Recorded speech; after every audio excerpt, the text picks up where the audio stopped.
பிடித்து மின்னலை பிடித்து மேகத்தில் துடைத்து பெண்ணென்று படைத்து வீதியில் விட்டு விட்டார்.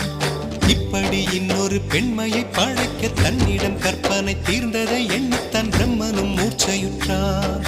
அவளின் நாசிக்குள் நுழைந்த காற்று உயிரை தடவி திரும்பும் போது மோட்சம் அடைந்து ராகங்கள் ஆகின்றதே.